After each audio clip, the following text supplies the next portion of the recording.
I found it. You got it. All right. So, ladies and gentlemen, all 19 of you here right now. Welcome to our semi-unofficial cast on my channel where we are just yapping and stuff. Joined today by wonderful and apparently also ex-conqueror Meowasis, who got destroyed by the rank system this season. So, Hello. how do you feel Thanks about the for current inviting meta? me. It's crap. I don't know what I'm doing, but we're plodding along. So, who would you say is the biggest, like your biggest ranked influencer? Who has made you improve the most?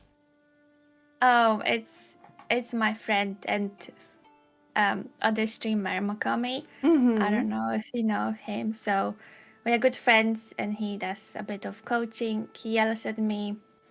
To be fair, he has taught me a lot. But recently, I also been working with Mattis, Mr. Coach Mattis from VES, a Yeah. fellow Polish guy. So he's been helping me as well. Does he coach you in Polish or English? In Polish, actually. Actually, it's very rare when I get to speak my language anymore, as I live in UK. I only speak to my mom and my best friend really in Polish, and sometimes I forget words. So it's like a bit embarrassing, but it's good to keep that in Polish, so I can. Although I keep like putting English words in it, so it sounds a bit cringe, but You know, I'm trying. I thought that half of England is Polish, basically. Like, there are some neighborhoods that you can just walk in and everyone's Polish. No, not where I live. I don't know where they are. That's what I also have heard. Like I heard there's Poles everywhere. And then like I know maybe like 2 or 3 people from Poland from my area. So that's about it. If you end up coming to the Steel Series land, don't worry. We have a lot of Poles who are gonna be there because most of Steel Series is Polish, or not most, but Oh, a lot of really? their marketing team is Polish. Yes, so you'll get the feel for the Poland. It's actually pretty funny because when we're in calls, I like to speak to all Danish, Swedes, and Norwegians in Norwegian because I learned the language for funsies. And now I have this Nice. weird language that I can just pull out. And we won a call the other day with the Polish person in the team. And I started speaking like Danish, as I'll call it, for Danesian, because Norwegian, Danish, to him. And he was like, oh, speak Danish. And now we'll have that exact same thing at the LAN where all the Poles can just sit aside and gossip. So, yeah. Yep. So, Our secret language. yeah, but it's a good secret language to have. It's widespread enough to meet people, but at the same time, it's crazy enough that nobody understands you. That's true. That's a good point. So, Meowasis. We have Myriad and Knock Knock here. Myriad, Big Chad, we love Myriad. Myriad is top tier quality. As a caster, I don't know about his plays right now. We'll find out. Where do you stand on where do you stand on this matchup? Do you know anything about our player here, Knock Knock? Not really. I haven't heard of Mr. Knock Knock. Obviously, I've heard of Myriad. I watch his stream when I can. He's been cooking recently, so I think he will show us some good games today. Yeah, Myriad is definitely someone I think who is, he can come out and swing, and then all of a sudden, he just kind of fades away for a little while, and then he comes back, and he's a little bit stronger than before. And I know he's also an immigrant, as I'll call it, but an immigrant in the UK, which maybe you relate to. I'm an immigrant in Europe, so hashtag all immigrants out there, love that. How long have you been hold in? together? How long have you been in the UK, by the way? So I moved in when I was 19 in 2017. So yeah, it's been a while, but me and Merit actually talked about it, and he lives really close to me. We live in very close. So we're actually trying to kind of meet up and maybe see some people in UK, but we don't seem to have like that many people in UK. I'm so surprised. Which is You should definitely do it. Myriad is so cool. He's amazing in real life. I beat him in arm wrestling. Oh my god, really? I have a video of it as well. So Oh, you have proofs. I Okay. do have proof, yeah. Okay. So, If we do get to see each other, I'll make sure I remind him. okay, perfect. Perfect. That's all we need.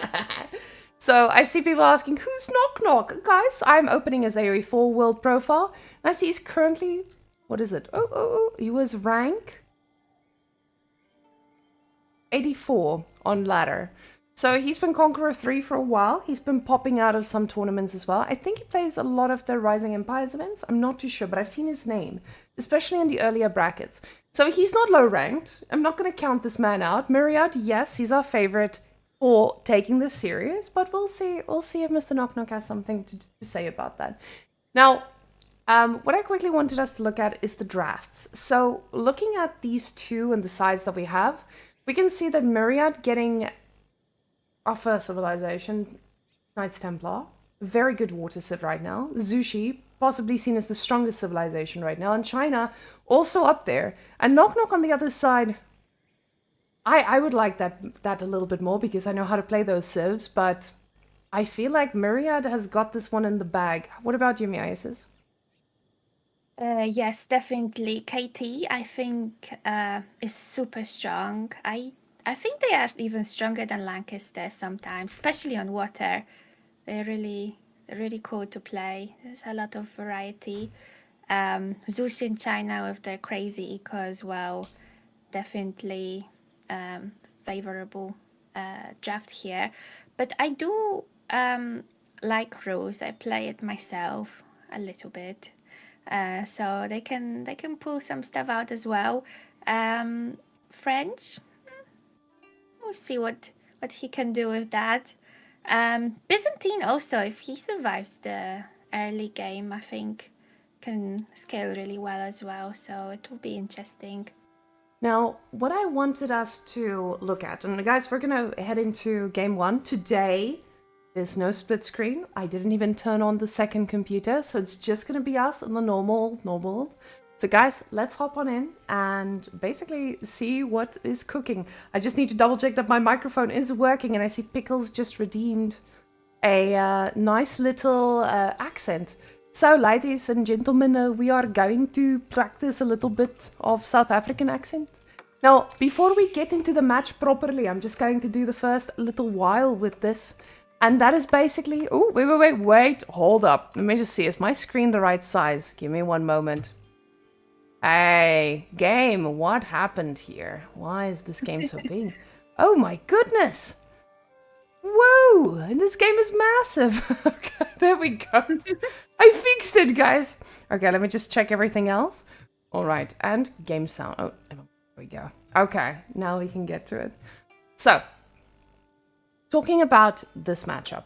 So specifically with KT and with French, there's usually the big question of which one, or is French good on water? Because recently it kind of became good on water, and a lot more people are playing French on water. But now they are up against Knights Templar, and Knights Templar is a civilization that has been very happy with their performance, as these guys don't need to go drop off any wood. Both of these guys going for the early dock play, but people have been saying that French is a little bit better on some scenarios because they do get that production building pretty early on. And when you age up with a production building, it makes it so easy to shut down your economy of the opponent. The question is just, is this wood line not just a little bit too close to shut down?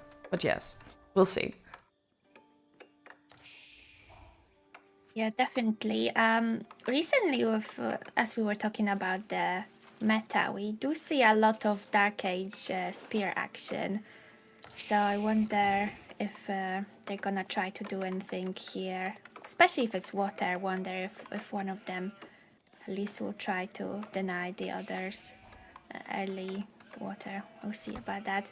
Now, usually in these top tier games, on a map like this, the water is so important that it's really, really hard to actually shut down the early game dock. So if he went for a few spears at the start of the game, it would be very risky because they have a very far way to travel. And it's actually probably a lot better for Myriad because Myriad would be able to still age up in any case. So both going for water is probably a very safe play for both of these players.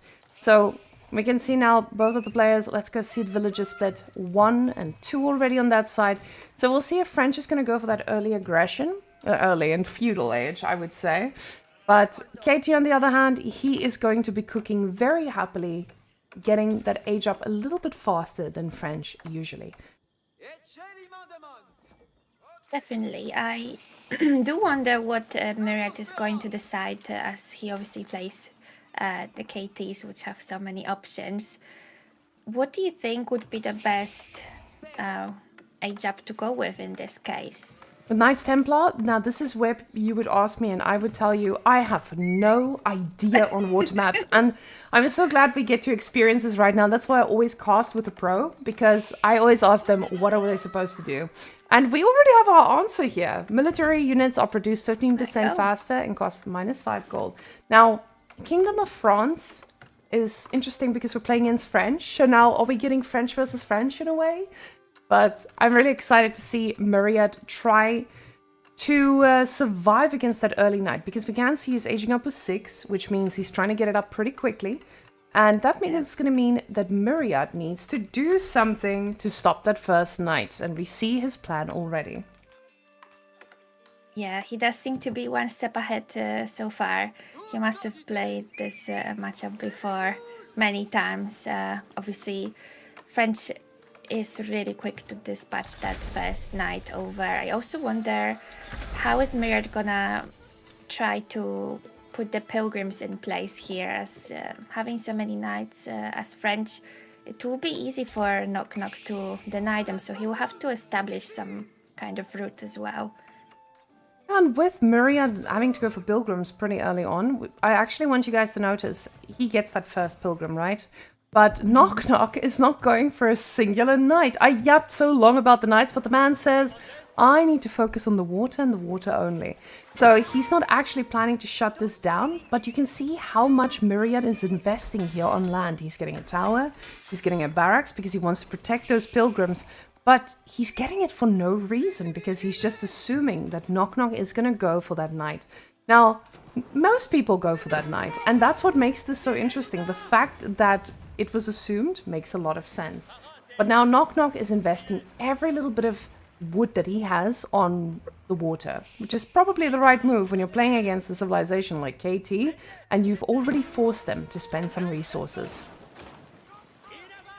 Yeah, that definitely must have caught Myriad a little bit off guard. He was ready for that land fight, and it looks like it's all funneling now to water, but I wonder if Myriad will use up the little army he's got from land and try to put a bit of pressure on French as well. Oh my goodness. And you're seeing this, right? So the pilgrim is going into the ship, going through the middle. So this actually means that Myriad needs to win this water to keep this pilgrim safe, because otherwise this bad boy, him and his boat, are going to be sinking. So what is he thinking about? We'll see. Not yet, though. Luckily, the boat does make it there. It's very funny. I've only recently noticed, because I play water maps so rarely, I noticed that they literally have their own private boat. Can you imagine? It looks so funny. Expensive cargo, of course. Now, getting a scout this early on from Myriad. That's really good. Pretty big for him. Now the question is just, the question is just, does Myriad know that there's a knight on the way? But yes, Myriad does know. The man knows everything. Very quick to react, but he's about to find out why. It's okay to have your pilgrim on water, but you need to have the water for this first. The boys are going to be coming in. Pilgrim is going to be in the firing range, and he does go down. So one of the pilgrims not making it, but Myriad needs to be careful, perfectly sniping out that demo ship. There's another ship now coming from Myriad on this side. Can he make a connection? I wonder. If he does, that would be huge. But at this point, it does kind of look like Myriad almost needs to secure both ways, both water and land, which definitely will be difficult at the moment. And you can see Knock Knock is fully focused on the land battle, because with him getting that knight under the TC and the knight actually attacking the TC, it's telling you that Myriad is striking fear into this man's heart. His attention is split purely because Myriad is cooking, and he's cooking a little bit hard for Knock Knock to be able to multitask.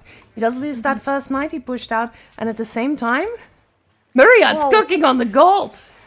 Oh my god, that's 3 villagers down already from gold. Now we got a 4th kill and a connection as well. That is really well played by Myriad, but... Ay, we got another explosion.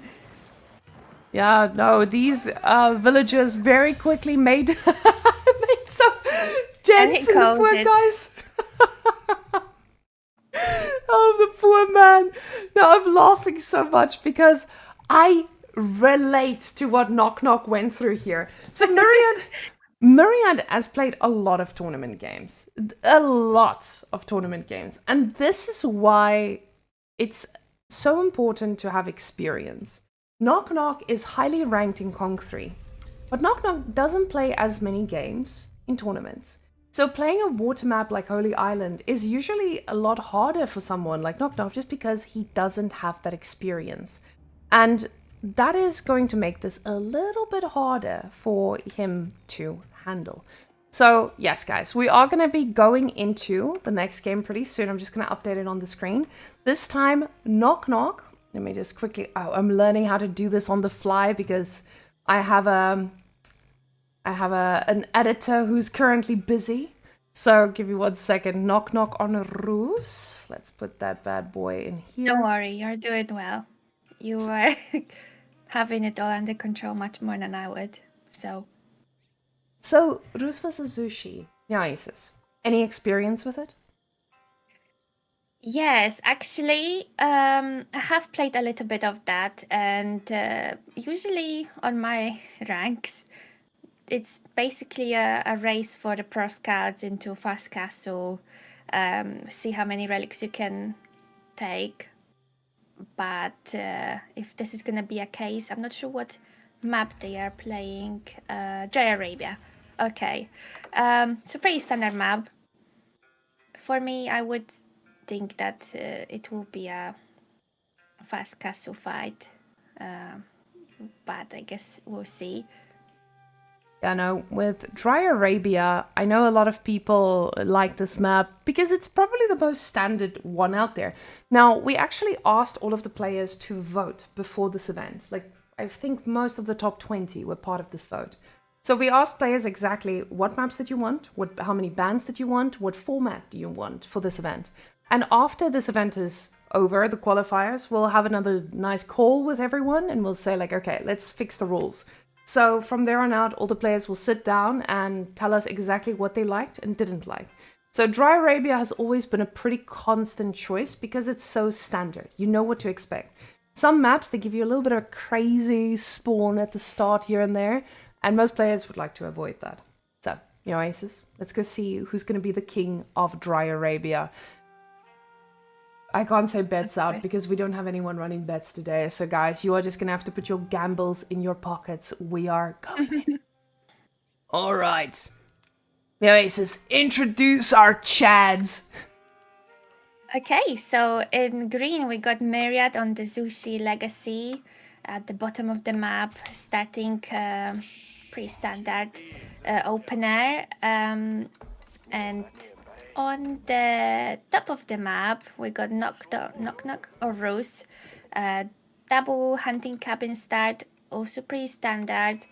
Let's see if any of the players will think of some unusual strategies, or we're just gonna see the usual order. Yeah, so with Zushi, the opening... Now, I want you guys to notice, and this is something we talked about... I yapped about a little bit with overwhelming your opponents, getting that type of tournament experience. Usually, what you do with China is you chop the wood, and you want to hold as much wood as you can before you start building your mill. Because when you start building your mill, this bad boy is going to be... spectating. This bad boy is going to be watching very closely. He's going to be... What is that thing called? Supervising. There we go. He's going to supervise and make sure that you drop off just a little bit more. So it does give you a little bit more value. Now, with Roos going for the double hunting cabin, this is the most standard opening. And it's the one most people will go for because it's pretty easy to predict, right? You have two civilizations that are historically famous for going for pro scouts, and honestly, seeing this double deer pack spawn here, I would be a very, very happy camper if I was Myriad, because that's going to be an easy pickup. Knock Knock, on the other hand, we'll see how many packs he gets to go for. Because, of course, you want to ensure that you get as many as possible. KP, thank you very much for the raid. Appreciate it, sir. Guys, we're just doing a little bit of community casting over here on some of the earlier rounds of our tournament for now I just needed to remember Masters of Steel. So, now, Meowasis, So, what can you tell me? What are we seeing here? so Myriad is definitely going for a jab. Let's see if he can find a juicy spot. We got stone, berries, and a bit of wood. I would say it's quite decent, to be fair.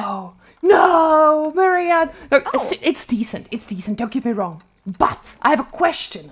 Twitch chat. I know all of you are Conqueror. If he moves this bad boy a few tiles down, do we have more wood for a minute? And all the berries still get captured automatically, right? Right, guys? We are no monkey. Don't call yourself Gold2. This is Twitch chat. Come on, guys. We're all Conqueror here. No, I'm just learning. Oh, no. Okay, never mind. You guys are all the pros to tell us. But yeah, pretty juicy to get a nice stone outcropping here. It does make it a little bit easier when you go out onto the rest of the map as well. So, varies could be by one. Okay, awesome. See? And this is why we ask Twitch chat, Meowasis. They know everything.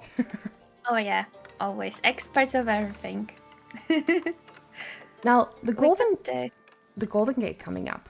When we only age up with 4, we could see this is a pretty normal opening, but you can see he's floating some resources already. Do you play any Rus?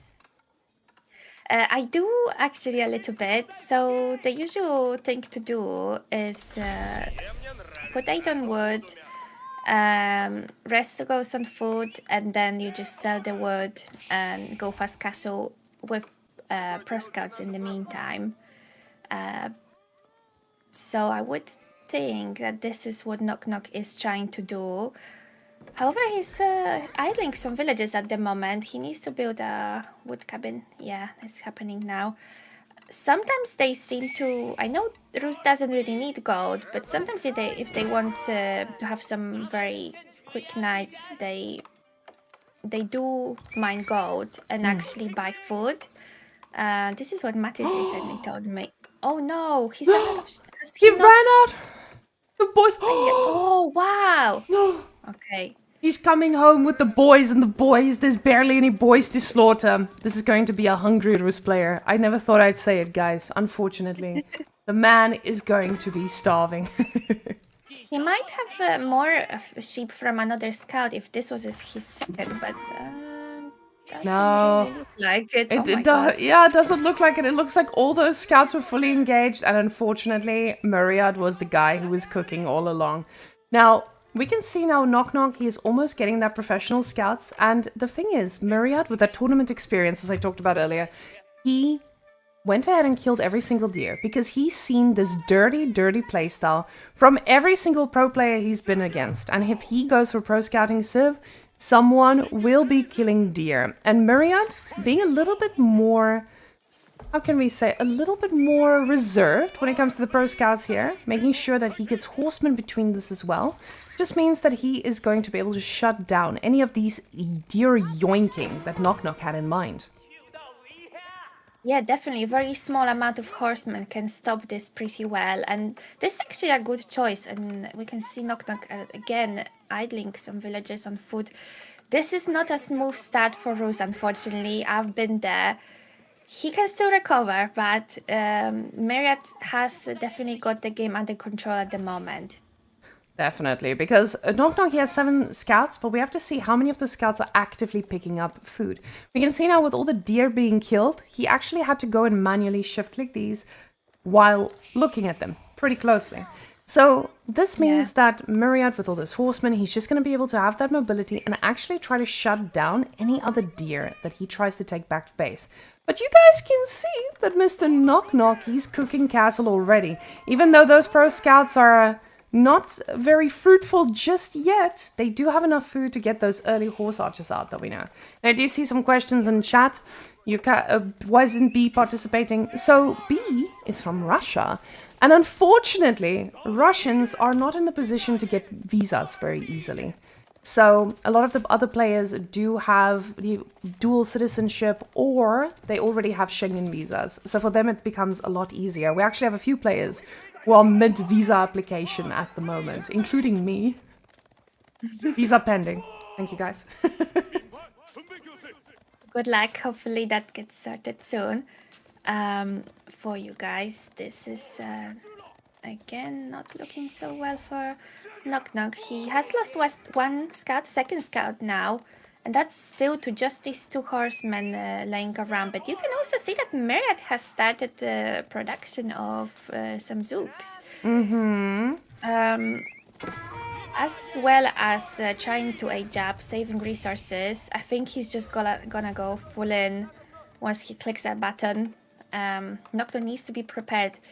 I wonder what he's going to go for unit-wise. We've got High Trade House. With this in position, it's quite safe between two wood lines. It doesn't look like he's gonna go for the horse archers though, as these units are quite good against it. Yeah, the reason you wouldn't go for horse archers in this matchup right now is because your opponent has already started making units. And I feel like Knock Knock is about to get a pretty big surprise when he sees Myriad aging up more or less the same time as him.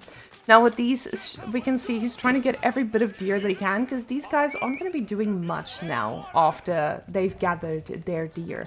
But if he went for horse archers from here on out, he would really struggle to kite with the horsemen being able to chase him around. And Shugunu, just in general, being really good when you don't have massive horse archer numbers. And you can see these units are flowing, but Myriad has something similar in mind. He is getting his first Lancer too.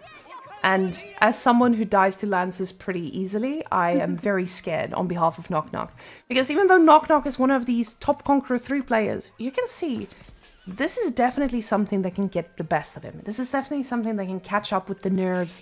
So, well, we'll see if Knock Knock can carry it out, but he is under siege right now. We can see the Jugunis, they're looking at the Golden Gate very aggressively. Yes, and the fact that Knock Knock as a Rus had to be pushed to gold in Castle just to be able to pop out some units. His option at the moment, what he picked, was getting some knights. But as Rus, we are trying to just get that passive gold income, so you don't really need to mine that much, and you can focus on getting more other resources like food, which is crucial for Rus. Going on gold already, it's not putting him in the best position. With gold on Rus, usually you have more than enough if you are just making horse archers. Now, with Knock Knock having this much on gold, we have to ask ourselves, what is he actually spending it on aside from knights? And for now, honestly, it looks like it's pure knights. And Myriad, on the other hand, he sees this and he's like, okay, let me just make the counter unit. How am I going to deal with this? I'm going to get knights of my own and get some crossbowmen in the mix as well. And that's exactly what's going on now. We do see the knight makes a pretty decent connection, but that boy is just going to pop on in and pop on out as he pleases. Now, the problem is with all these knights you have to find some way to survive against the amount of crossbows that are going to be heading your way. Because with Zushi, we all know, we've all played against this, when those masses of units arrive, things get very scary. Especially considering that he got so much deer himself. Look at all this food that's still available to him. Yeah, the sheep numbers were very favored on Myriad's side. The crosscuts didn't go so well for Knock Knock as well. He is now trying to make a connection and snipe the crossbows as they are still low in numbers. So this is his best bet at the moment. He can't let Myriad have a bigger lump of them. He has seen them now as well, so he will hopefully be able to adjust his army now and build something to counter that. Now, Myriad losing 2 of his very expensive lances there is just showing you that this can affect anyone at the top level, just seeing knights, right? Knights are the thing that I think most of us find quite scary. So now with these numbers, we did see some more passive play coming out. I see the low HP knights actually going directly into the TC, most likely waiting for their warrior monk to try and rescue them. But he has to be careful because Myriad is not slowing down. We can see what the composition he's going for. He's like, I'll just keep making horses then. You want to run fast, I'll run fast too. Yes, and Myriad currently has double the army of Knock Knock. He is grabbing the relics as well. I think we got 2 or 3 already going Myriad's way. Knock Knock needs to be careful. He might be able to snipe the one on the left. Now, the nice thing about getting religious units is they actually cannot be converted. So with him going woo, he just slows himself down. And now Knock Knock is going to be able to do a 100% full yoink. Love that word. Any yoinkers in the chat? Always. It's amazing to see that happen in such high-level games still.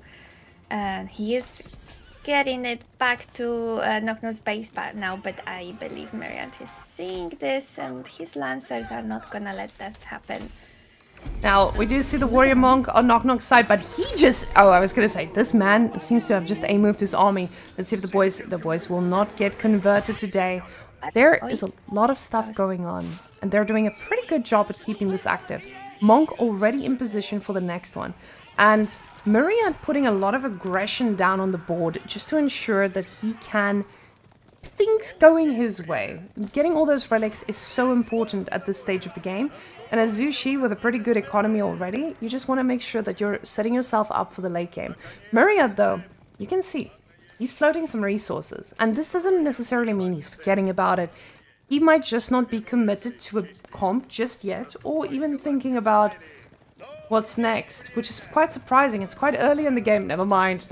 He's getting more of Imperial officials. He's probably just eating up all that food, because it is going to be slowing down pretty soon, and he is going to need to do that farm transition eventually. But that's a lot of knights. There is a lot of knights, however, these numbers of crossbows are now looking a bit scary. So he cannot just dive and try to snipe each of them anymore. I think these both are civs which in kind of middle castle, once they run out of the initial food, they do struggle a little bit, so the game might slow down a little bit any time now. I wonder what will be the decision. The numbers of army are almost the same now, so Knock Knock was able to catch up pretty well. The Myriad is now... Sorry, I just pressed the wrong button and then I panicked a little bit. But we see the knights connecting. Disgusting. Lances melting. Crossbows in danger, but not too much danger. If he cuts that down, he can still get away with it. But will he do that, Myriad? That was losing them. Beautiful micro here from Knock Knock. You can see Knock Knock making sure that he gets around those crossbows as quickly as possible. Not focusing down the knights just means that he was able to get down most of the DPS that he needed. Really good play here by Knock Knock in terms of just ensuring he can surround his opponent and actually counter the things that you want to take out pretty early on. But keep in mind, these bad boys are quite low. And they don't have a monk to deal with them just yet. The knights connect, but not as well as they did before. And it looks like Myriad will be able to take this next fight. But Knock Knock knows that, and he is turning around. Yes, he definitely needs to back off now. He had a great fight, coming back from not the best position. So that was a great point to take. But now he needs to still respect Myriad. I don't want him to feel too confident, because I think he can then throw it pretty badly. So I wonder what the next step is going to be. There's still one monk, one relic here. Myriad knows about it.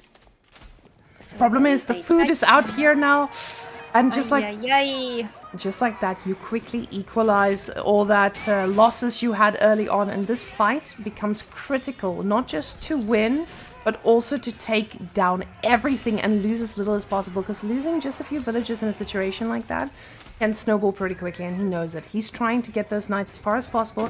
He gets his one relic, I hope. We can see it going to the base now, but the knights are trying to take this fight. You see them now focusing the knights, and Knock Knock, surprisingly, not getting a lot of these blacksmith upgrades. He does get his horse upgrades, so the horses do have them extra HP.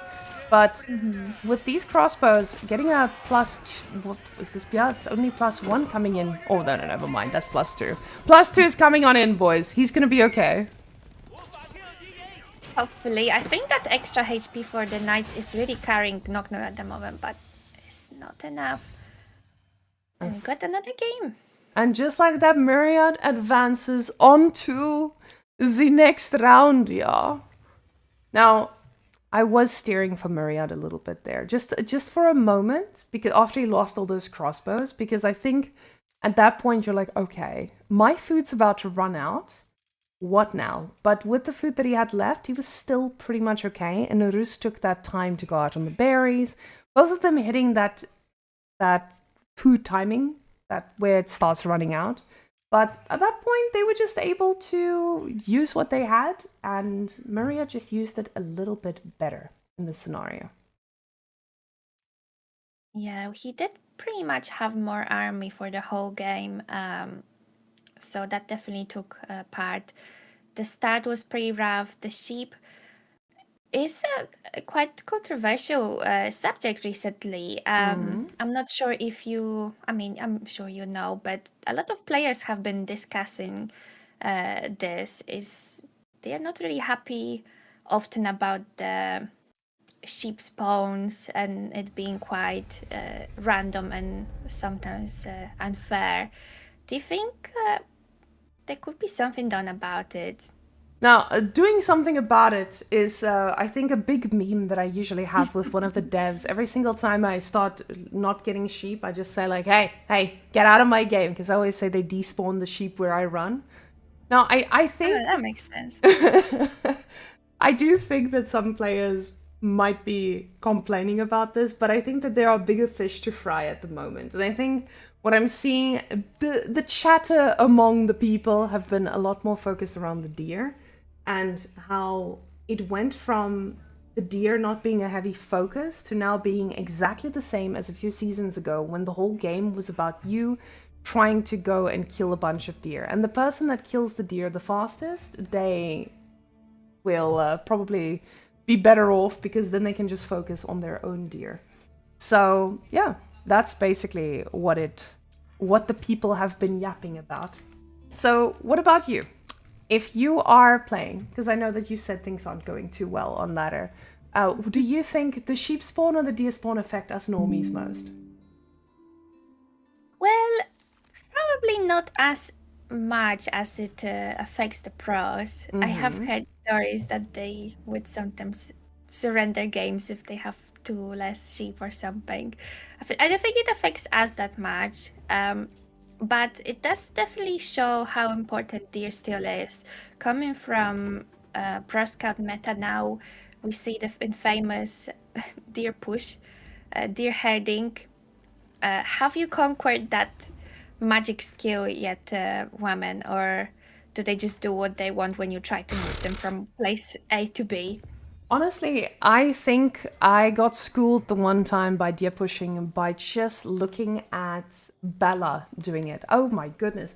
So Bella, I know she got taught by Sassy for a while on how to deer push. And oh my god, this woman and her deer, she just pushes deer and she's like the deer whisperer. I've seen that woman rally around those deer and she just scoops them into one position and I'm like, how?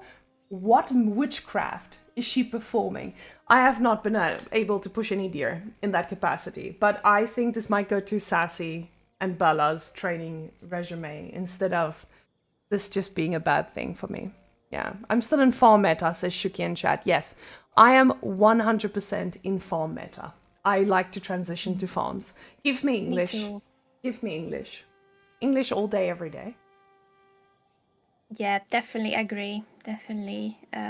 I am a bit sad about English. After playing some other civs now and coming back to English, it's their eco is just so slow. These days I hate it. Like, can we get some English buff? Like, I know half of the community would hate it, but come on. For us, the losers, the farmers, come on. The farmers, any farmers? Now, I actually heard of a song that talks about them farms in Lancaster. But guys, we have another game that I want us to touch on, and that's going to be Voldemort and Flutter Otto. Now, I don't have Flutter Otto and Voldemort as a draft on here, but I know Flutter Otto is also Conk 3, and he's currently ranked 272. So the reason I wanted to look at this game is because I thought I saw a little bit of an upset. So I would like to see what Mr. Flutter Otto from Germany has in store for us. Now, I vowed to not cast another Voldemort game in a while because of how long they went last week. Numida and Voldemort, they will haunt me for the rest of my life. Actually, Beastie was telling me last night I had a nightmare. And the only thing that I remember is being stuck in an Age of Empires game. And I sleep talk. Oh, God. So I actually got up, apparently. I looked at him and I'm like, we have to lock the doors, they're coming. And he's like, who's coming? And I'm like, we have to lock the doors, we have to do it. And he's like, Marika, you're asleep. I'm like, no, Alex, they're coming. And he's like, no, you're having a dream. And then he put me back to bed and I slept further. I don't recall any of it. So it's kind of creepy, actually. Yeah, definitely too much AoE. Make a gate. No, but luckily that one hasn't come out just yet. Okay, so let's go into Voldemort and Flutter Otto and see what the boys were cooking. So let's go on in, ladies and gents. We have a French sushi game, and honestly, what's surprising me the most about all of these games is the fact that people are giving each other sushi. It's actually astounding for me to see how many people are allowing sushi to go through. Now, I want to point out to you what I was saying earlier when Myriad was chopping down that tree and accidentally dropped off the wood. You can see Voldemort does this perfectly. Oh, I should probably press the button the other way. He makes sure to get the Imperial official to supervise so that he gets that little bit of a boost at the start. Now, Flutter... Oh, actually, let me just quickly flip these two bad boys around. Give me 1 second. And I need to adjust the scores as well. I'll fix that in a second, guys. So, Flutter went for the double scout opening. How do we feel about that? I think this is actually quite a good idea. I think if you are able to take, as we saw in the last game, what Sushi can do with that many sheeps. French obviously is also very hungry for food with the affording the knights. So I think that is definitely interesting. And if Valdemar doesn't recognize it soon, he might be left in a tricky situation, being a bit food-starved. Now, with Flutter getting that second scout, let's go see what the sheep count is. I'm going to select all quickly. Oh, that's Voldemar's side. He currently has 9 alive sheep, probably attached to the scout. And, ooh, Flutter Otto, sir, calm down. Ooh, hey. Hey, Definitely. what you doing, girl? Yeah, no, that is disgusting to see. Now, Voldemort is someone that definitely won't have problems handling this. And something interesting that he did here is he put his mill on the berries. Now, a lot of people put their mill quite close to the TC and just make sure that their sheep is rallied over there. Because in theory, you shouldn't be going for the berries anytime soon either. So it's pretty interesting for me to see that Voldemort so far is the only one that goes and puts it on berries. And I think it's just something that he knows. He's one of the most formidable coaches in AoE at the moment. So he probably has something cooking we just don't understand yet. Yeah, it's way over our capacity for now. But I'm sure he'll explain us at some point in one of his guides on YouTube. Now, with him getting the mill over here, we also have a pretty easy berry transition, especially when you don't get that much food in the early game. Now, I'm excited to see whether the pro scouting life is going to be the way of life, especially when you're playing against French. So with, ooh, I need to switch these bad boys around again. I have no idea why I put them that way around. Oh my goodness. I'm so glad this is just on my channel because this is showing the inability to remember to click the buttons. So with Flutter Otto now aging up, you have knights on the horizon, but Azushi, you also want to be able to go for your pro scouts pretty early on. You don't want to let French get ahead. So most likely going to be seeing a barracks, so you can deal with those knights, but we'll see if Flotter Otto is actually someone who's going to make knights and then pro scout, or is he just going to be a greedy goose and go pro scouting pretty quickly. But with the amount that we see on food, it should probably be that first knight he wants to get ready and put pressure down with.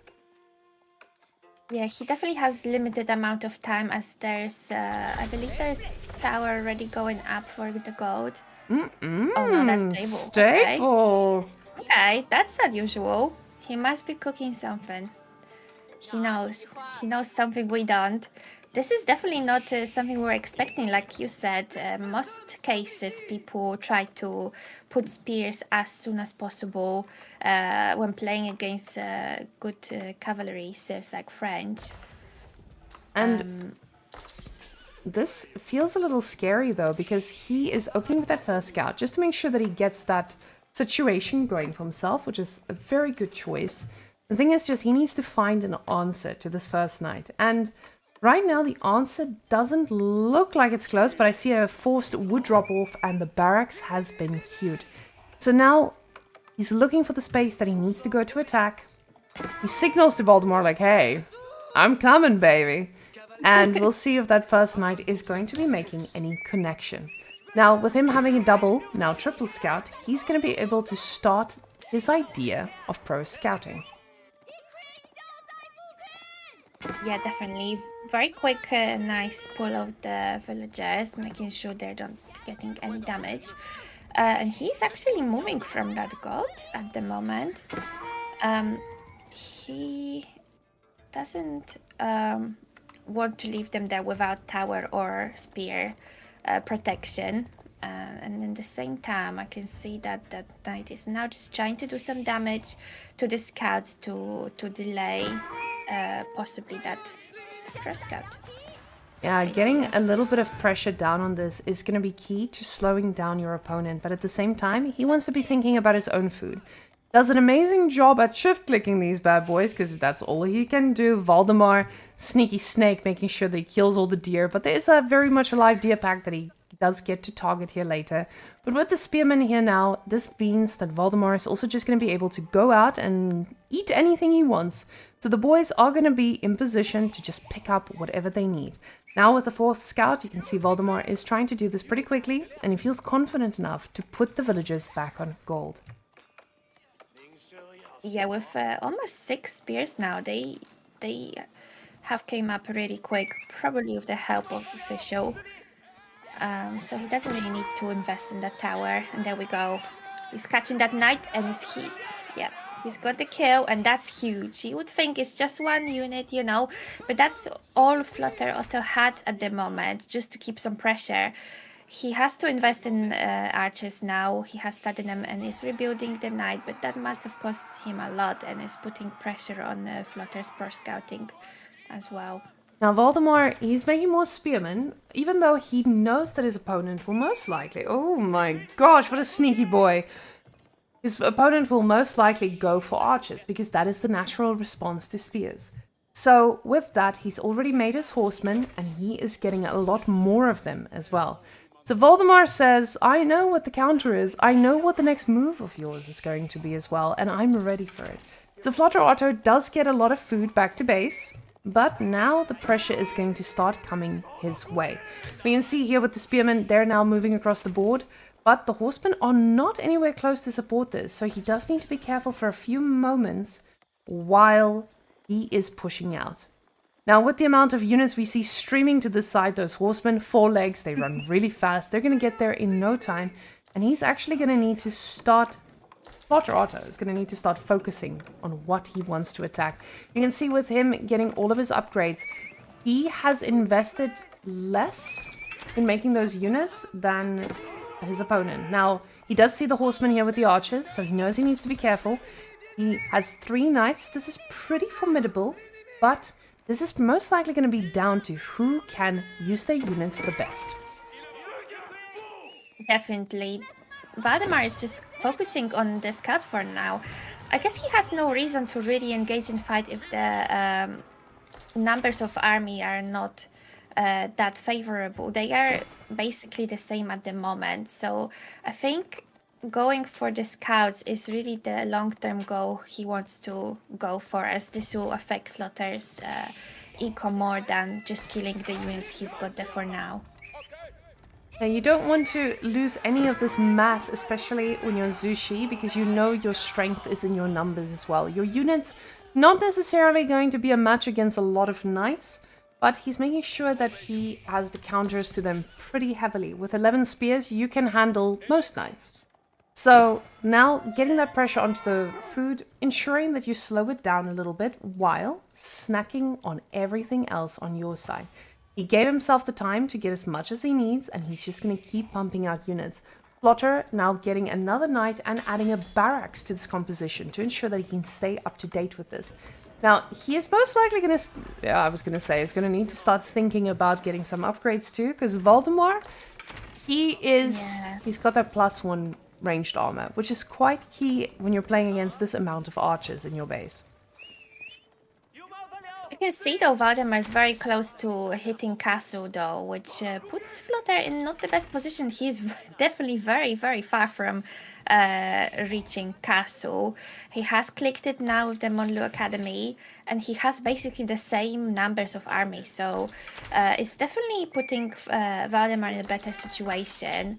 However, the first god for both is soon going to run out. They will need to start thinking of securing it. Luckily for Valdemar, his other god is very close, but you can see Flutters is very at the front, very exposed, and Valdemar knows it, sees it, and does some pretty good damage to his eco, killing one and pushing them off. So Flutter will now really struggle. That's what I really struggle with this map. I often ban it unless I play Rus on it, because all the other civs I play are very gold consuming, and once you run out of that one, maybe two, there isn't much gold left, and you really need to put up that fight in the middle for the one big gold.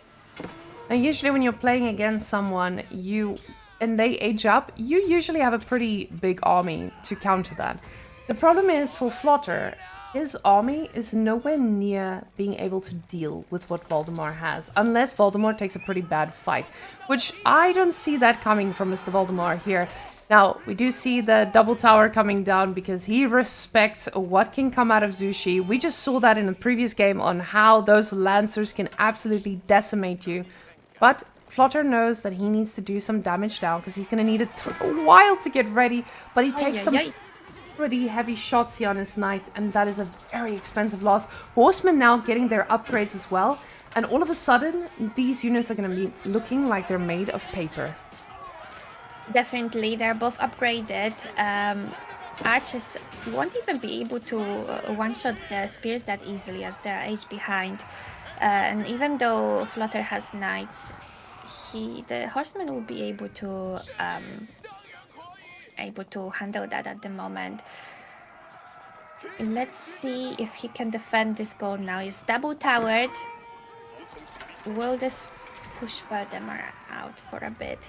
It might for now, but he needs to start thinking of something else, because this will be crucial. No, French really, really needs their gold. And if Valdemar just pushes him off, there's no other gold at the back of Flutter, so this will be a struggle soon. The thing is, Voldemort is making units that is going to get harder and harder to deal with the composition that Flutter has.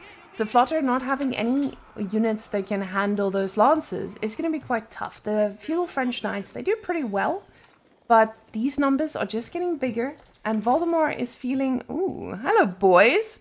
I actually have to have a word with you guys. We're just having a meeting here instead of working. They know what they need to do, those fuckers. They're just standing around thinking about what's for lunch. I knew we shouldn't have left them. And this is why the Imperial officials supervise them. Because you let them be and they do absolutely nothing. Yeah, definitely. You can see. However, there is an engage in the army of Flutter. Valdemar is playing it safe, but he is picking up some of these archers. To be fair, Flutter does have a decent mass of archers now, so even though Valdemar is ahead, he needs to be careful. He needs to micro this well. This is very much of a micro fight now with Flutter trying to kill these spears, as they are the main stop for these knights at the moment. Now, the problem, I think, for Mr. Flotter is that he's not going to be able to transition out of this too easily once he does hit the age up. Because we have to think about this army of Voldemar is getting bigger and bigger, and this gold is very close to running out. This is the type of gold that you have just enough to age up with, and then you barely have enough for an upgrade. So at this rate, especially with him still making knights, he's going to be able to age up, and he's not even going to be able to age up and pick archer upgrade out of this. So now gold about to tap out, and that again is it's bringing out the idea of exactly what I mentioned about the tournament experience. This is something Voldemort has played an unlimited amount of time. Flotter, on the other hand, most likely hasn't. He hasn't gotten to a point in the game where your gold's running out and then you're like, oh yeah, upgrades to my units. Because at the same time, you do see he's thinking about castle. He's making units and thinking about castle, but this is starting to get hard. And we see the big gold now under siege by Voldemort. He's got his upgrades. He's even got a nest of bees in the queue. And the +2 range defense is going to ensure that this army is going to be impossible to defeat. We see now that gold running out. And Flotter is going to have a very tough realization here that he needs to find gold. But he does go to the bottom one. This one is going to be very exposed. Definitely, it's not ideal. It's only the tiniest gold as well, the new addition in this DLC. What do you think about these tiniest golds? Do you like the change that they've done? I think they changed some of the bigger ones to the small one as well. I guess they've done it so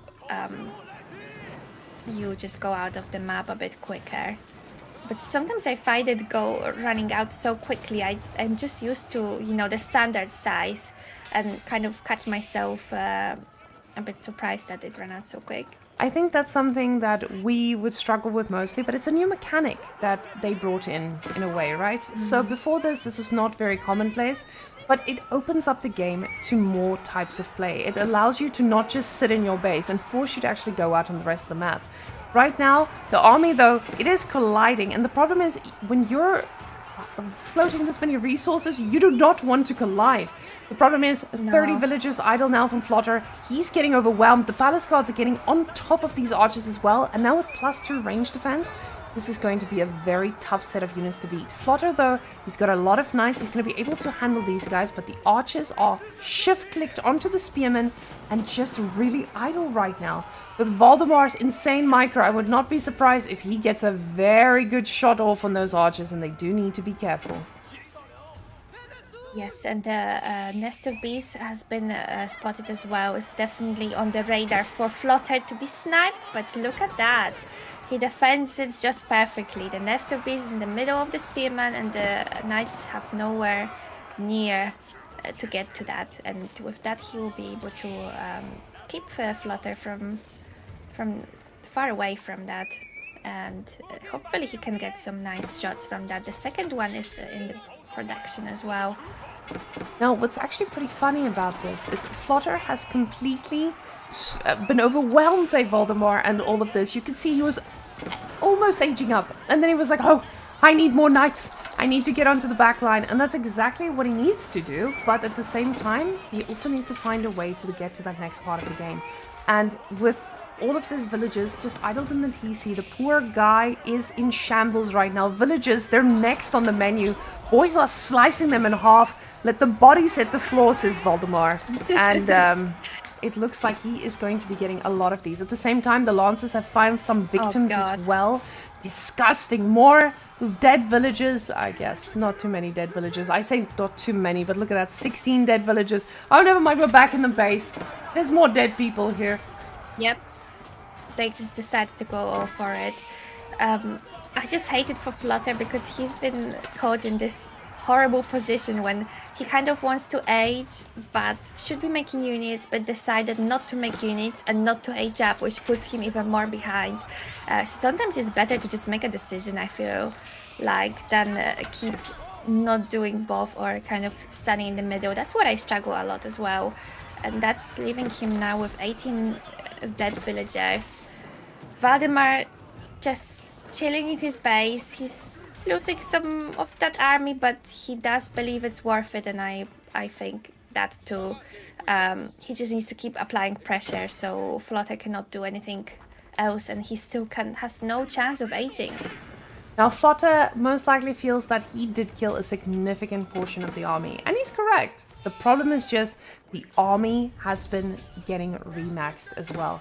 The towers here showing that desperate grasp onto food. We have 0 boys on food right now, and this is just showing us that Flutter is ready to be officially served. He has been cooked, and Valdemar just needs to close out the game.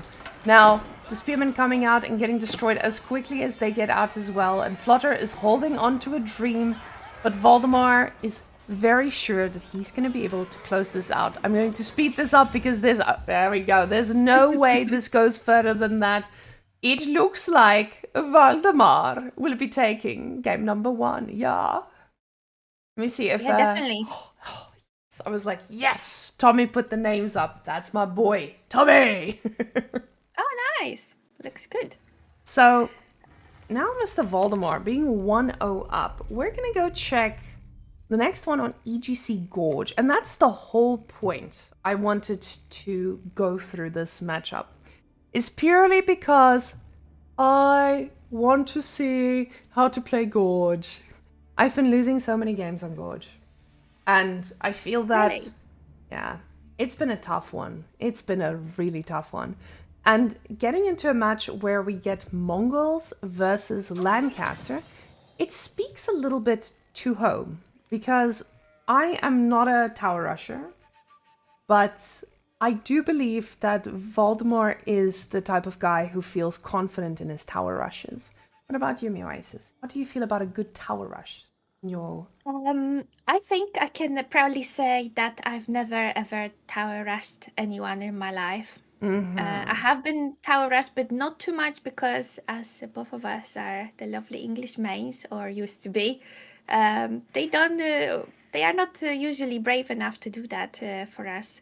But I'm sure you found it as well. Switching to other civs, we are kind of not prepared for it, so it has caught me off guard before.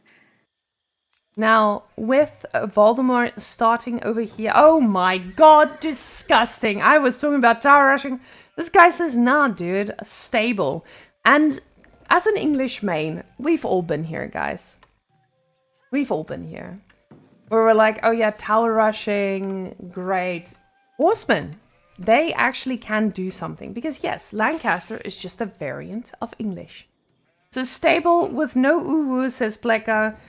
Ooh, that is a good point. But the thing is, he probably just wants to get that early horseman out without thinking about, the double one. Because he didn't have the wood at the start to get this out. So that is the sacrifice that he made. I'm wondering if he would actually go for 2 of these instead of just 1. So it does give you that very, very fast horseman. But we'll see if that is the place that he wants to be still cooking. Now, with the Khan as arrow, he has spotted what he needs to spot, and the Khan will be going for the rest of his shenanigans. But something I completely forgot about is the fact that you can't tower rush English because they have spicy villagers, and spicy villagers don't do too badly against the good old tower rush. Yeah, that's my only way of defending it at the moment. If I play something else, it's a disaster. If someone does this to me, but let's see what Valdemar does. He can really mess up Flutter here, and he's doing just that. There's no protection on these gold villagers, and Gorge does have quite far gold and stone often, so this would be really annoying for him to deal with. Yeah, and you guys can see he's trying to get as much gold as he can from this, trying to get these villagers to safety, but he needs to be careful. The boys do make it back, and there will be more than enough gold in their hands to put them back into position. Keep in mind, though, that is not enough gold for you to actually build spearmen with upgrades. So these boys are actually going to struggle a little bit more if the gold was not protected, but he knows he wants to protect it. So let's go see what the boy is cooking on the other side. The kid is on beer. Lovely. Delicious. Very nice. It's so close to his base, so it's not a very punishable one. Especially with Lancaster, I think it's quite safe for him. I actually do struggle with this matchup. I wonder if Valdemar, after this initial aggression, is he gonna try to do the recently famous fast imp? Because what is Lancaster going to do, especially with House of Lancaster Castle? At least if he went for Abbey, he could apply some pressure, but he will have so much time now. And before Lancaster does a little bit of manors, a bit of stone mining, a bit of more manors, then maybe sends a few demis. I think like Valdemar might be way, way ahead then.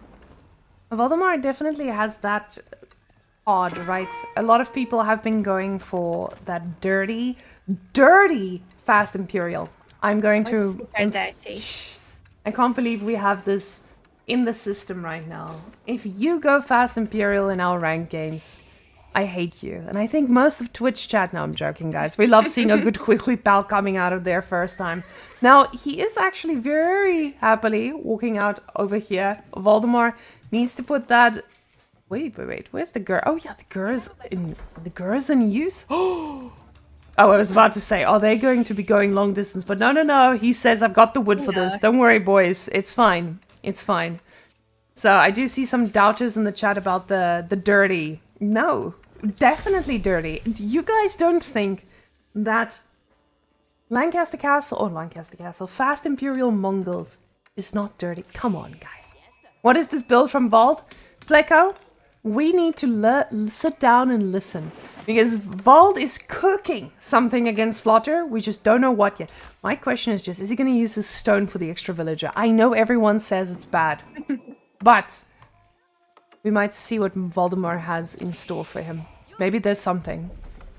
Okay. I still want to know. There we go. I was just going to say, I still want to know what is Valdemar going to age up with. I do feel like he's feeling kind of comfortable here, so I was wondering that there could be a chance of a sneaky silver tree, but I guess he went for the little bit safer option. Now with the Khan here, he's killing what he can, because you obviously don't want to allow your opponent to go and push. Because when you get spearmen in this capacity, a lot of the spearmen are able to go and push the deer, the thing that we cannot do, right? So him doing this is going to put Flutter Otto in a little bit of a disadvantage when it comes to that later game food, especially if he plans on sitting in his base and going for a later game strategy. Now we'll see what the Gur will tell us. I was going to say what the Gur will tell us, but he is going for survival techniques, nothing too crazy, ensuring that he can be snacking on that deer, and most likely this one as well, because like you said, between getting manners and then a little bit more manners and a little bit more manners, by that time, they've already aged up. Yep, this is gonna be brutal for Flutter. It has happened to me and I was very surprised, and you won't believe he's aged to Imperial and he had like 3 nests of bees coming one from another, and it ended up as a disaster. So let's see what Flutter he can see now. He sees the deer stones being made. He's seen that the villagers are there unprotected on the deers. So Flutter needs to decide now, is he committing to more manors and trying to eco-boom, or is he gonna do something to stop that Imperial rush kind of thing going? Now, it does look like Voldemort is being responsible about this. He is getting his wheelbarrow, oh no, and he's getting superior mobility. The reason I say oh no is because this can often signify something spicy. And with what I'm seeing in his base, ladies and gentlemen, this is something spicy. Voldemort, the Danish man, has decided to add a little bit of flavor to the meal, and he's going to give us some feudal aggression. He's getting us some Keshiks. Single the Keshik, single the fun, he says. So we'll see what that Keshik is going to be doing. But he's getting the archery range in range. And guys, are we going to get Mangadai? Because that is absolutely disgusting. Oh no. That's even more disgusting. Blacksmith is out as well. Okay, so we are definitely, we've been wrong. The kid has proved us wrong. He's not going fast imp, which actually is quite good for us. We'll forgive him. We don't want to see that again. So it will be cool to see. I don't know what he's gonna go for, to be fair, because as much as the Magudais are great, the Lancaster castle is kind of, with all the manors, protecting them from that.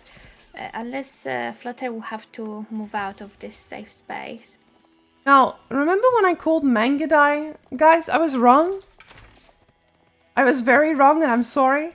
But apparently the situation here has turned into barracks. Double barracks coming from Flutter Otto. He's also ready to age up. Almost ready to age up. But the Khan is screeching.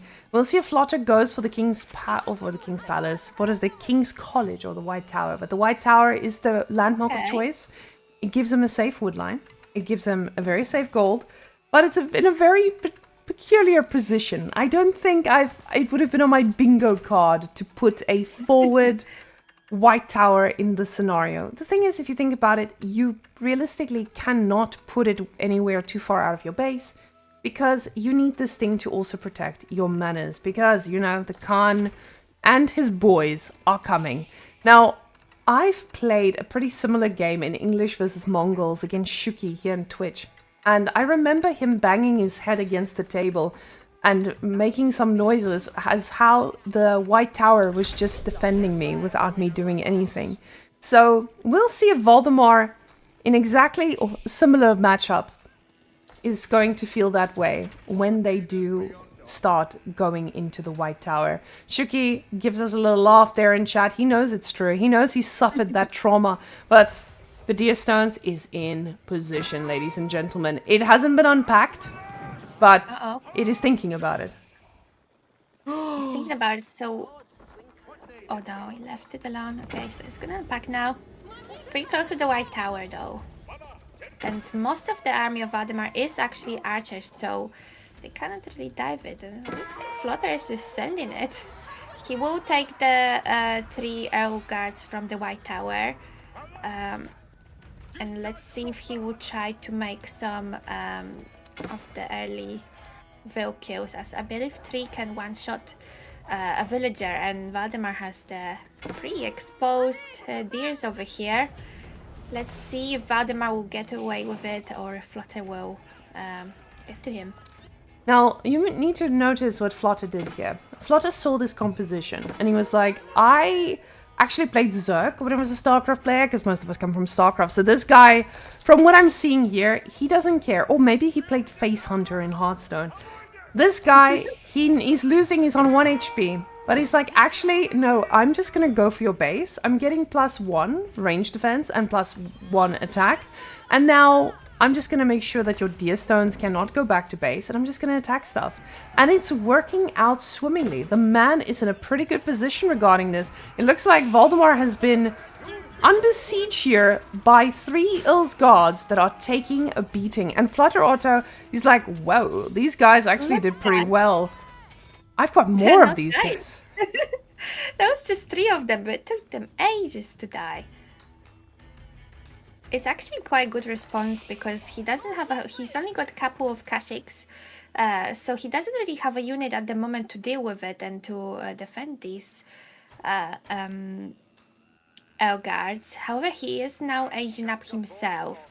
I think Flutter is just trying to make as much eco damage as he can, but he has kind of stopped doing it now. I think he's seen Valdemar aging. I do wonder what will be his next step, because he's aged so quick with the White Tower and didn't really focus on anything else. He hasn't started collecting any relics, which he could have. So even though he has done it much quicker than Valdemar, he is not really ahead anymore. Valdemar has caught up, is gonna put some units out with the upgrades, and Flutter will have to think of something else to do, as going just for one type of unit is not gonna work very well in the long run.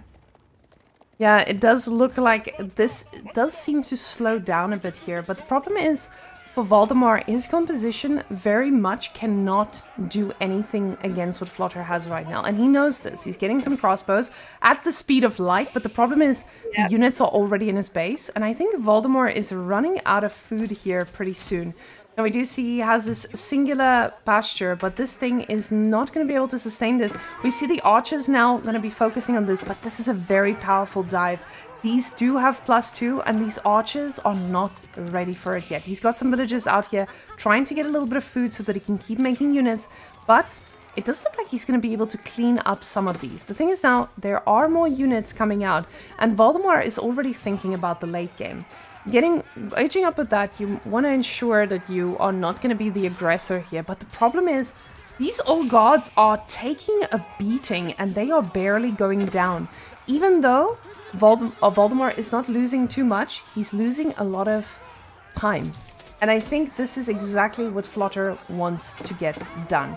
Now, he is able to clean up quite a few of these, but them being so cheap and the Dia Stones being all the way in the base just means that this is going to be so hard for him to come back from. It does look like these guys do end up being too strong and they take down most of this range composition.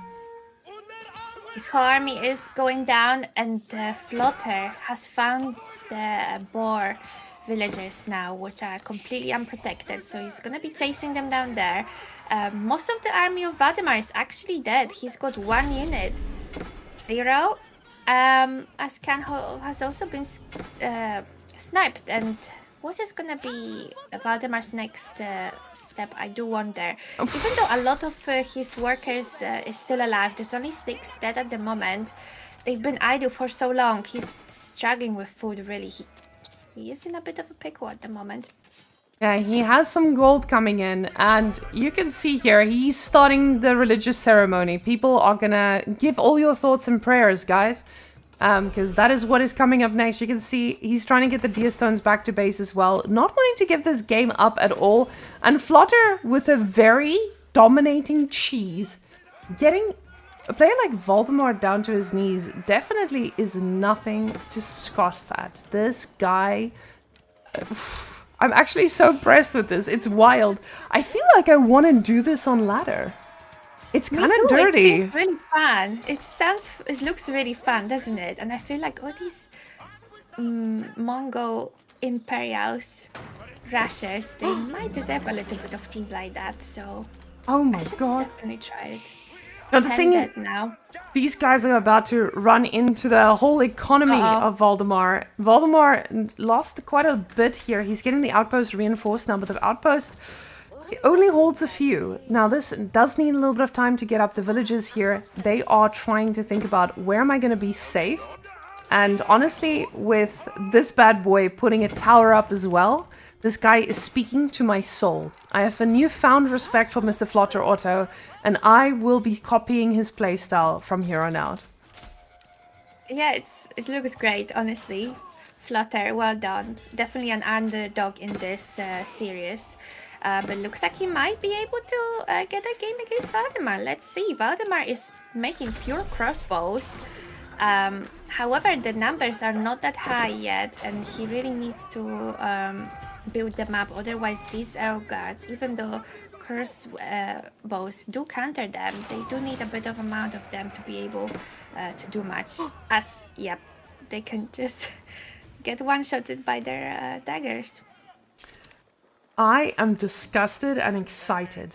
These guys have changed my perspective on Lancaster, and I have a new composition. Ladies and gentlemen, I will be announcing that we're ending the stream and we're going to play Lancaster. Oh my god, that's disgusting. But Voldemort now trying to get a few more crossbows. He sees the main composition of this. The problem is with these guys periodically throwing their weapons, they're actually able to snipe down these crossbowmen that are running very slowly away. Now, these guys also do not have a tower anymore to try and keep them alive. Daggers to the face. Voldemort is taking them, and the TC, again, under siege. He's got a villager here fighting for his life. Voldemort says, I have had enough. That was it. Thank you. Definitely not expected that from Flutter. I don't think Valdemar was expecting it himself. He was definitely not prepared for that. I think he was, to be fair, we all were prepared for more of a booming strategy from Lancaster and not being that scary. But looks like Lancaster does have another side to them, and it's very exciting and very fun to see. I'm so happy. I'm so happy to see that Lancaster has a choice. And I know, guys, this might be a cheese and it works now and never again. But honestly, I'm there for it. I want We'll this. both be doing it after this stream. Yes. I haven't seen this aggressive side of Lancaster. I've seen the Dark Age plays, but I feel like this was something special. So Yep, thank it you, was Flutter. great. And guys, the next map is going to be regions. And as we know, regions crashes the game. So give me a while to start this thing up because I need to reload this 600 times until we get into regions. Oh, I love the fact that regions can crash. I didn't know it. Is it a custom map? It is a custom map, and there's two versions of regions. That is, I think, the reason for it. So I just crashed. So this might mean that they were playing on the normal regions and not on the Red Bull Wall of Law regions, because that's the one that we have for this tournament. It's very similar, but they do load in as if they're the same and then they crash. So that is the only reason they do. Let me quickly see if I can add regions, and we have it. So some players play on the one and some players play on the other. And we should just get that one up and running. Let me just double check if this thing is going to work. Find out in a moment. If I get disconnected, you guys know where I went. Oh no. Oh no, I know. She's seeing my screen. You guys aren't. It's a distraction. Oh no. It's the worst Regions. thing you can get. Maybe we just ban regions from the tournament, guys. I'm like, my computer is having struggles when I load this map. I'm banning it, actually. Disgusting. So, It's your tournament, you can ban it. yes, exactly. Oh, the monkey says this is not cheese. It's how people play Lancaster. Where? Where are these people? And why have we Yeah. never heard of them? We need to know. Yeah, definitely Lancaster. not as typical strat. Otherwise, no? Yeah, to be fair, Yeah. Lancaster is offering a bit more than people think. I think people kind of labeled them that there is only one way of playing them. But there's a few strats which are now going. I know guys from VES, they really like playing the Abbey of Kings aggression, which I've tried out a couple of times. Obviously, it didn't work out as good as them, but I think it's something we can work on. I think it's definitely viable as well. Depends against what. Like, obviously, you wouldn't do it against knights and stuff, but it's definitely also an option. Now, I'm actually really excited to see a little bit of a different side to them, but I also have seen that Lancaster king play. We won't see it this game, but we might see it in another series. Oh, in-game. Wait, it's broken. Oh, we're back. Oh my Working. god. Oh, I think God. I think the Safe. scores are switched. Let me just quickly fix the score. I'm joking. Yeah. Okay. Now, China versus Byzantines. Now, Byzantines, very nice recently. They've got a new strategy. They get a little bit on the stone. They get 600 cisterns, and they're cooked. But honestly, I don't think Voldemar's going to let this man cook. We saw that Voldemar wanted to be aggressive even the previous game. He just wasn't able to get past the White Tower. The White Tower apparently striking fear into the hearts of many. Now, let's see if that is going to be the case. Mr. Voldemar, in the yellow on China, he is against Mr. Flutter. Now, Flutter, a Byzantine of sorts, I would hope, because I have no idea We're gonna find out what Flutter knows about the Byzantines and show me how to play it so I can go beat poor Chinese players on the ladder. Definitely. I just don't know why Flutter is not playing purple as Byzantines. I think that's a crime. No, I agree. I think that is actually a valid concern. I will flag this to the tournament admin. At the same time, Yeah. I feel like China is also a civilization that looks good in a lot of colors. But yes, purple and Byzantines, it's the flag, guys. Come on. Now, the Grand Winery coming down, very standard. The thing is just, if I'm looking at places to attack, because China, civilization with choices, right? But we've been seeing a lot of feudal age aggression coming from China, especially being able to pro scout. And this is a pretty nice map to pro scout on. Because again, you're playing against Byzantines. And Byzantines, they also need a little while to get going. Right now, with the current meta as well, they want to be building their cisterns. They want to let that economy grow and then push out. This does give Voldemort the time to decide what he wants to do in this. So we will see what the plan is here, but he does get his imperial officials as he needs. Another one coming through now. But this is the beauty of China. He still gets to make that decision. 7 on wood, which is just going to indicate that he wants to get a production building, but nothing too crazy just yet. We have a house coming down now, population capacity reached, and Byzantine's finally aging up. Let's go see if he's going to be spending any of those resources. So Byzantine has a quite good position here. It has blackberries. They're not very exposed, which this is a crucial stuff for them at the moment, as without that they are very, very easy to all in and to deny those. He can't really do that here. The second one is just behind the first berry as well, so this is a good start for Flutter. However, after that he needs to really think up front and secure some other resources for food. That corner in the right is obviously looking great, but I don't think Valdemar is going to let him get away and make a cistern all the way there. He would definitely have to watch that corner like a hawk. Make sure he cannot touch these berries. Voldemort says, can't touch this. Yeah, no, Voldemort does not let his opponent do something without knowing about it. You can see that scout is doing his job. You remember those scouts from the other game of Voldemort that were just like looking at the deer?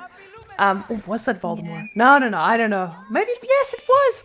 Though those scouts, they actually told the Chinese scouts about what happened, and that's why they've learned from their mistakes. And this scout, he will actually be watching every step of the way. First horseman coming out now. So Flutter learned from his past mistakes as well. I cannot just give the deer to my opponent. And Voldemort, he is building scouts at the speed of light. Yeah, he's setting himself up for the pro scouts. Flutter, like we saw, the horsemen are actually quite nice. I think that the default, what most people think, is to make some spears once you see the pro scouts coming, but they can be easily, they're obviously a slow unit. And when the pro scouts are going left and right to grab anything they can, it's often hard to catch up on them. And if you just make a couple of archers also, they can just be easily killed. So I think horseman actually is one of the best answers for the pro scouts at the moment. Now, the thing is, he's not using those horses to actually do anything about the pro scouts yet. We can see these horsemen are trying to find some damage, but he'll run here and see the fact that the deer are all dead, and know that, oh, there is some deer shenanigans happening elsewhere. And again, this comes with tournament experience. This is not a standard map. This is a map that we see in tournaments only. And you can see they're going to grab some snacking and bring it back to the TC. So these bad boys already getting their loot from all the way over here. The problem is now Baltimore is just being let to do this. He gets to choose, and it doesn't look like these spearmen numbers are going to stop. That's a lot of spears, and it's going to force Flutter to actually make something else. Getting an archery range and a barracks now, and we see what. Ooh, hold up. There we go. He went for the longbows, boys. Never mind, I got a little confused. No crazy shenanigans here today. Yeah, let's see what he now answers with. It does kind of look like Flutter has focused on the wrong corner. Um, but I think Valdemar kind of baited him to it, as they're all focusing on the right one. Meanwhile, Valdemar's just quietly picking them up from the left. They have now shifted towards that side, but I think it's a bit late to stop him now. And with just his Voldemort horsemen. is doing amazing work with a single horseman already. More are underway, as we can see, and with those Imperial officials, they can even supervise and get these ones out pretty quickly. Now, with the food coming in, Voldemort is going to have a great time. We can see that's 3 horsemen per deer. This is going to be a good time for him. And you guys can see those spear numbers are starting to get scary, eh? And Yes, definitely. the horse micro is now coming into play as well. So every little bit of multitasking is going to be important. The first longbows are out, and it does look like the horseman will be losing his life, I say. No, not today. Voldemort letting that guy take a little bit of a punch, and going now to Song Dynasty. Yeah, that Barbican will just make Valdemar's base even safer. Flutter needs to think what he wants to do, because he can't be just making the longbows. They are very good, but also once he loses them, he will have to wait for a long time to have them rebuilt. And he's starting with the early farms, so he is one of our boys, women, as I also just want to make farms as soon as possible. Still got that English in me. I don't know why though. Yeah, this one I think is pretty safe still to take. It's pretty safe, but this feels a lot safer for a lot of people. And again, this is what we usually see in the round of 32 and so on, because we know that these players don't have all that tournament experience that we see out of these top boys. So a very standard thing to walk into, because now Flutter not really sure what he needs to do to keep that tempo or keep up with Voldemort here. Now Voldemort is just going to keep making units, and with him being China, he's just going to have faster villager production as well because of the Song Dynasty. We can see he's already a little bit ahead in those villages. So this is going to start getting scarier and scarier. But Flutter, he needs to think about, okay, what am I going to do against this? What am I going to do against this huge Chinese army? And getting those oil units out is going to be great. We just need to get them out. Currently, they're a little bit stuck between a house and a population space. But at the same time, he's trying to do a little bit of raiding there too. Yes, and he has decided to come out of his base now. I think there's a worker walking with that army for some reason. Might have been a misclick on my. Maybe there is something he is. Oh, doing. that's just a very angry villager. I actually heard this guy's called Marine Lord, and you can see knives out. He just got. I should have made the joke. I should have made the joke. He pulled so many scouts and didn't get away with a lot of bounty. That's why blades were out. I love the way you guys say Bunti. It's a classic by now. Okay, so definitely was a Hold on. misclick. Hold on. Did you know that bounty is actually the way they say it in French? I know. Well, now I do, but I thought that it was just Marine Lord. No. saying I was casting with Lyra, and she called it bounty as well, and I thought she was just memeing. But no, it's actually called bounty in French. So it's not because they can't pronounce bounty. It's actually what it's called in French, so guys. The So meme. it's not a meme word. It's not a meme. It's an actual word. It's an actual word. It's like if we said water, and people would be like, you know how Water. like British people say water. Water. They just don't. Water. More water. Exactly. That is, but this is just their word. No, Shuki, that's how all the French people pronounce it, apparently. It's just us. Shuki is bilingual here. And apparently that's how everyone in the French community says it, even before Marine Lord. And when I asked them, they were like, oh yeah, this is how we say it. I was like, oh, this makes the Marine Lord thing a lot less funny. Well, doesn't, though. He still has his gems. I love listening to him. To be fair, I am also one of these people who like actually makes up my own names for units and stuff in the game and stuff. So some of the stuff I come up with is quite good. I also like when Beastie calls stuff their own and it just gets adopted by the whole community. Like the bunny shot is just bunny shot now. Like I don't know an actual name for it anymore. But talking of the names is also fun for me as KT now have the Polish accent to it and they have the Szlachta cavalry, and I just love how everyone completely butchers that word. It's just really satisfying that finally as pros we could do a bit of damage to community and make a difficult word in the game so everyone struggles with it. And I hope it's Schlachter, right? Lachta, yeah, Schlachter, you've done it okay. over. Okay, damn. You've I done thought I it was well. gonna. I thought I was gonna make this bad. Damn. Now, guys, No.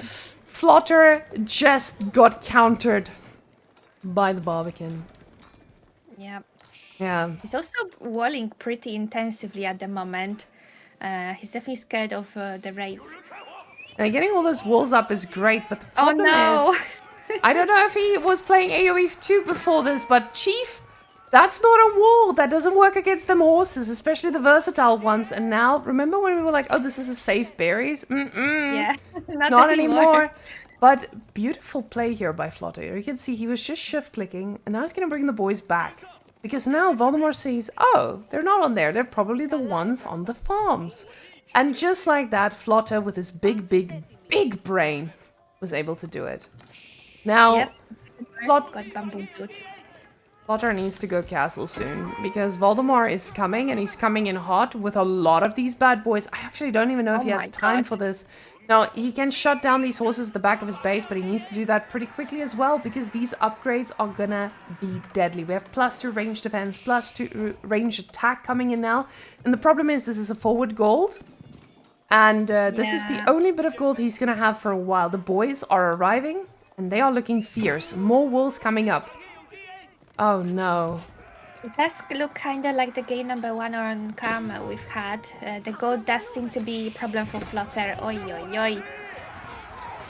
Sniper some villagers, 5 now dead just by this one push. No! And Valdemar is not scared. The +2 is just about to hit. He's not scared to dive this. He knows this is the time. He has seen that Flutter is aging. He's in a vulnerable place at the moment. Gold is at the front. Let's see. He is defending for now, but I don't think he will be able to for much longer. He needs to again find a way of getting safe gold secured. Yeah, the problem is that safe the next gold is also not safe. We can see it being very far forward. This map does have forward golds, so it does favor the aggressive player in this scenario. But the problem is now Flutter will need to decide on what upgrades do I get, because he's going to be able to afford 2 of them. Villagers now being pulled back as well. This feels like a very obvious one to get your veteran contract, but I don't think Voldemort is going to let him. We see the dive coming in yet again, siege engineering as well, and upgrades are queued, but they're queued for the archers and the Limitanei.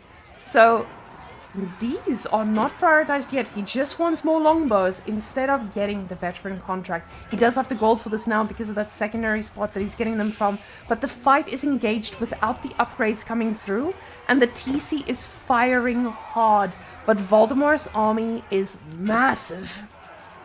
Yep, they're not dying. Even I've just seen an archer has lasted a lot of shots from the town center. So all he's got left now, he's got no front line. All he's got is basically his archers and longbows. That's not ideal, unfortunately, and they are not upgraded either. So Valdemar knows now this is his window, and he calls it. He cooked him. And just like that, Voldemort goes through to the next one. Very nice. So, yeah, just a nice little series to cast. I wanted to check if there's anything else, any of the other. There's supposed to be another match starting now. Give me 1 second. We had Anatan Deep Shine just happening earlier, but I was thinking to myself, I don't want to cast my arch nemesis on stream. That She woman. has threatened me on my stream recently too. She said she's after we have a bit of a story now. I managed to beat Deep Shine on the ladder last season. You did? Yes, once, only once. Okay. But I think that changed her. Mm. And now I'm scared. I'm scared. I think that was just a little bit too much for her. And since then, she's been grinding. I've seen her. I think she fell down a little bit now, but she was Kong 3, playing HRE only, getting coached by Valdemar. She came to my stream and said, "What rank are you?" No, I was plat 1 at the time. A bit of rough time. She got Kong And 3? yeah, she got Kong 3 with HRE only. And so we are in danger, woman. But she said, "Oh, I can't wait until you get Kong so I can snipe you." The funny So thing, I feel threatened. I feel like you got her accent down pretty well as well. She has this threatening tone in her voice. Oh, that woman is scary, man. Whenever, So we have some, and I'm gonna share my screen with you guys. Let me just see. I don't have the scene set up for the bracket. Actually, let me see if Tommy has updated it. I don't think so. It's not his job to update it yet, guys. I did not tell him to, so I don't think he did. But let's just quickly go see. Maybe we're lucky. No, we're still stuck on last week's, guys. No, Tommy hasn't. No, it's okay, Tommy. It's not your fault. This is on me. I should have asked. So, He's been called out in public. Ay, ay, ay. oh no, now we gotta make a Reddit post. So I do see that there are still a lot of games that need to happen, and I'll probably cover a few of them tomorrow as well. But yeah, Gully Deckle and Starflark, probably one of the ones I would like to see. And I see Sassy and Downfall are still pending, but a lot of these other matches are gonna be, I think, a steamroll for most of them. Yeah. let me Yeah, see. in this round, I think it kind of comes down in the top 16 and so on. Yeah, the earlier rounds are always a little bit of a show, as we'll say. So, yeah, no, definitely a good 2 games to get in, or just a quick best of 3, best of 3. So, Meowasis, I think we're gonna call it. Was our quick in and out casting. Okay, thank you so much for having me. It was super fun. We had some laughters, and I will be testing that Lancaster build Right now? right now. That's good. So thank you so much for letting me be here and giving me some experience of casting, as I'm still a bit of a papega. I'll try. It's okay. But thank you so much. I really, really appreciate it. Are you gonna go live now? Possibly, yes. Okay, so I can at least send people your way, because I see Angry Pom is also like, oh no, I just got here. Oh yes, I know him. Yeah, yeah. Okay. Yeah, I will probably go and do some Pepega ladder games. Why not? Okay, so at least I know I can snipe you now. That's the best. Yes, not right now. No! I'm joking. I'm joking. I actually have to work, guys. I have to do stuff at tournaments. We have a game that we're partnering with. I posted it in our Steel Series channel, or Age of RTS and Steel Series Discord. We have a game we're partnering with soon, and we're going to be hosting an Age of Empires only tournament in that game. So only the AoE pros are going to participate. And they're going to be matched with some of the top players in the game to get them coaching, and it's going to be like a 10k event of just Age of Empires players playing with other people. So yeah, I'm really excited. I have to go organize some stuff for it now. So Sounds interesting. yeah, I'll be watching are you here. gonna play as well? It's called Mechabellum. Oh, I've heard of it. Yeah, I will be definitely following that. Yeah, because your coach actually is one of the better Mechabellum players, apparently. Yeah, possibly. Yeah, yeah. We'll see what goes there. We'll see what happens. Yep. Okay. Well, guys, I hope you enjoyed our quick in and out just to cover some of the games that happened during the week and happened today. So tomorrow there should be a little bit of a closer one. I'm really glad to see that someone like Flutter could take a game off of Vault, and I feel inspired. And there was one more person that I was really excited to see, and that was MSN versus Dragavan. But I saw that that was a quick 2-0, and I'm pretty surprised.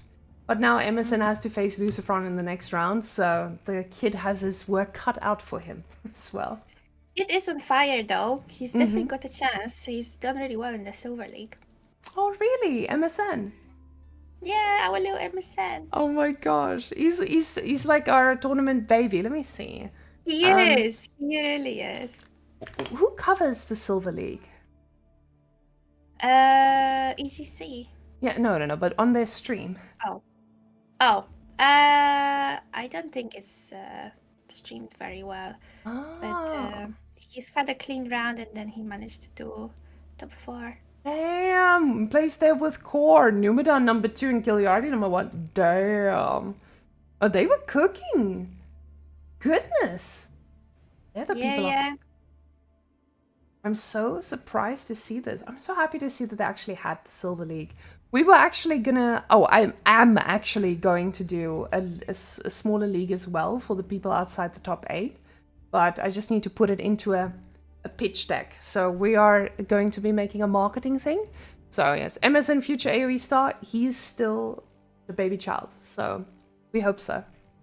Okay, I'll press the rate button, Meowasis. You get live as soon as possible.